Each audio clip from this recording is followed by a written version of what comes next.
Welcome to the Baseface Network.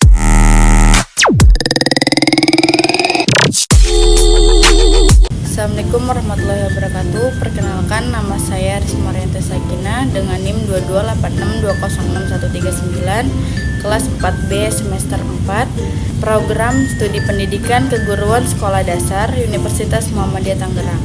Di sini saya akan menjelaskan ATP Bahasa Indonesia fase A kelas 1 dan 2. Yang pertama ini ada elemen menyimak. Deskripsi capaian dari menyimak ini, peserta didik mampu bersikap menjadi pendengar yang penuh perhatian. Peserta didik menunjukkan minat pada tuturan yang didengar serta mampu memahami pesan, lisan, dan informasi dari media audio, teks aural, atau teks yang dibacakan, serta lisan dan percakapan yang berkaitan dengan tujuan berkomunikasi. Selanjutnya, tujuan pembelajaran dari menyimak ini yang pertama itu menunjukkan sikap sebagai pendengar yang penuh perhatian. Yang kedua, menunjukkan minat dan tuturan yang didengar. Dan yang terakhir, memahami pesan, lisan, dan informasi dari media audio, teks aural, instruksi lisan, dan percakapan yang berkaitan dengan tujuan yang berkomunikasi, instruksi lisan, dan percakapan yang berkaitan dengan tujuan berkomunikasi. Selanjutnya ini ada alur tujuan pembelajaran dari menyimak. Yang pertama itu menunjukkan sikap sebagai pendengar yang penuh perhatian. Yang kedua, memahami pesan lisan dari media audio, teks aural, instruksi lisan yang berkaitan dengan tujuan berkomunikasi, instruksi lisan dan percakapan yang berkaitan dengan tujuan berkomunikasi. Selanjutnya, merespon dengan bertanya tentang sesuatu, menjawab dan menanggapi komentar orang lain seperti teman, guru, dan orang dewasa dengan baik dan santun dalam suatu percakapan. Selanjutnya yang terakhir menunjukkan sikap menjadi pembaca dan pemirsa yang menunjukkan minat terhadap teks yang dibaca atau dipirsa. Selanjutnya masuk ke dalam elemen yang kedua, yaitu membaca dan memirsa. Capaian peserta didiknya itu, peserta didik mampu bersikap menjadi pembicara dan pemirsa yang menunjukkan minat terhadap teks yang dibaca atau dipirsa. Peserta didik mampu membaca kata-kata yang dikenalinya sehari-hari dengan fasih. Peserta didik mampu memahami informasi dari bacaan dan tayangan yang dipirsa tentang diri dan lingkungan, narasi imajinatif, dan puisi anak. Peserta didik mampu memaknai kosakata baru dari teks yang dibaca atau tayangan yang dipirsa dengan bantuan ilustrasi. Selanjutnya itu, di sini ada tujuan pembelajaran dari membaca dan memirsa. Yang pertama itu menunjukkan sikap menjadi pembaca dan pemirsa yang menunjukkan minat terhadap teks yang dibaca atau dipirsa. Yang kedua, membaca kata-kata yang dikenalinya sehari-hari dengan fasih. Yang ketiga, memahami informasi dari bacaan dan tayangan yang dipirsa tentang diri dan lingkungan, narasi, imajinasi, dan puisi anak. Dan yang terakhir, memaknai kosakata baru dari teks yang dibaca atau tayangan yang dipirsa dengan bantuan ilustrasi. Selanjutnya di sini ada alur tujuan pembelajaran dari membaca dan memirsa. Yang pertama itu ada memahami informasi dari media audio, teks aural, dan percakapan yang berkaitan dengan tujuan berkomunikasi. Selanjutnya, membaca kata-kata yang dikenalinya sehari-hari dengan fasih. Selanjutnya, memahami informasi dari bacaan dan tayangan yang dipirsa tentang diri dan lingkungan. Selanjutnya, mengungkapkan gagasan secara lisan dengan atau tanpa bantuan gambar atau ilustrasi. Selanjutnya, menyajikan gagasan melalui menulis teks deskripsi dengan beberapa kalimat sederhana. Selanjutnya dan yang terakhir ini menunjukkan kemampuan menulis tangan yang semakin baik dan berkembang. Selanjutnya masuk kepada elemen yang ketiga, yaitu berbicara dan mempresentasikan. Deskripsi capaian pembelajarannya ini, peserta didik mampu berbicara dengan santun tentang beragam topik yang dikenali menggunakan volume dan intonasi yang tepat sesuai konteks.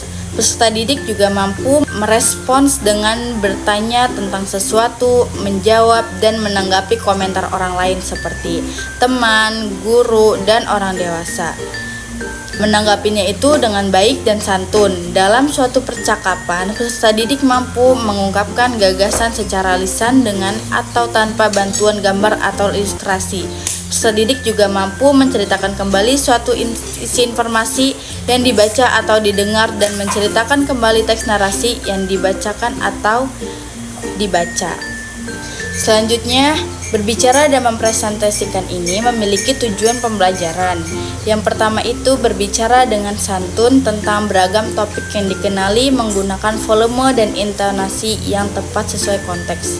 Selanjutnya, merespon dengan bertanya tentang sesuatu, menjawab dan menanggapi komentar orang lain seperti teman, guru, dan orang dewasa dengan baik dan santun dalam suatu percakapan.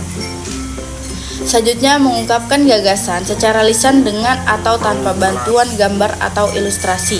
Selanjutnya, mengungkapkan kembali secara lisan kembali suatu isi informasi yang dibaca atau didengar. Selanjutnya, mengungkapkan kembali secara lisan isi teks narasi yang dibacakan atau dibaca dengan topik diri dan lingkungan. Selanjutnya, alur tujuan pembelajaran dari berbicara dan mempresentasikan. Di sini ada menunjukkan minat dan tuturan yang didengar. Selanjutnya, memahami informasi dari bacaan dan tayangan yang dipirsa tentang narasi imajinatif. Selanjutnya, memaknai kosakata baru dari teks yang dibaca atau tayangan yang dipirsa dengan bantuan ilustrasi. Selanjutnya, berbicara dengan santun tentang beragam topik yang dikenali menggunakan volume dan intonasi yang tepat sesuai konteks. Selanjutnya, mengungkapkan kembali secara lisan isi teks narasi yang dibacakan atau dibaca dengan topik diri dan lingkungan. Selanjutnya, menyajikan gagasan melalui menuliskan kembali narasi berdasarkan teks fiksi yang dibaca atau didengar. Selanjutnya, menunjukkan kemampuan menulis tangan yang semakin baik dan berkembang. Selanjutnya, di sini kita masuk kepada elemen yang terakhir, yaitu menulis. Deskripsi capaian pembelajaran dari menulis ini, peserta didik mampu menunjukkan keterampilan menulis permulaan dengan benar.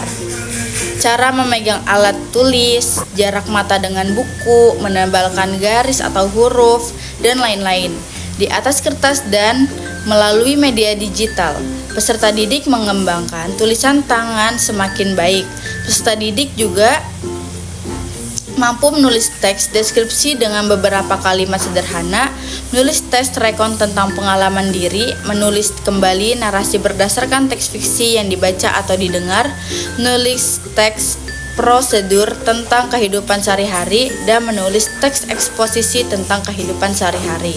Selanjutnya, tujuan pembelajaran dari menulis ini, yang pertama itu ada menunjukkan keterampilan menulis permulaan dengan benar, cara memegang alat tulis, jarak mata dengan buku, menebalkan garis atau huruf, dan lain-lain di atas kertas atau melalui media digital. Yang kedua, menunjukkan kemampuan menulis tangan yang semakin baik dan berkembang. Yang ketiga, menyajikan gagasan melalui menulis teks deskripsi dengan beberapa kalimat sederhana. Yang keempat, menyajikan gagasan melalui menulis teks rekon tentang pengalaman diri. Yang kelima, menyajikan gagasan melalui menuliskan kembali narasi berdasarkan teks fiksi yang dibaca atau didengar. Yang keenam, menyajikan gagasan melalui menulis teks prosedur tentang kehidupan sehari-hari. Dan yang terakhir, menyajikan gagasan melalui menulis teks eksposisi tentang kehidupan sehari-hari.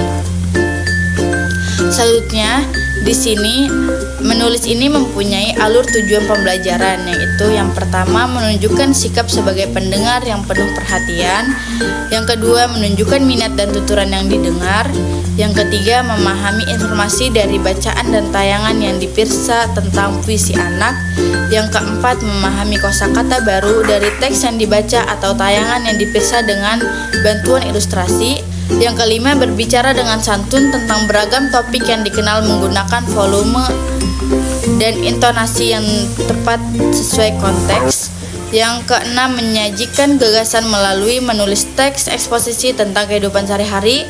Dan yang terakhir, menunjukkan kemampuan menulis tangan yang semakin baik dan berkembang. Terima kasih, kurang lebihnya saya mohon maaf. Wassalamualaikum warahmatullahi wabarakatuh.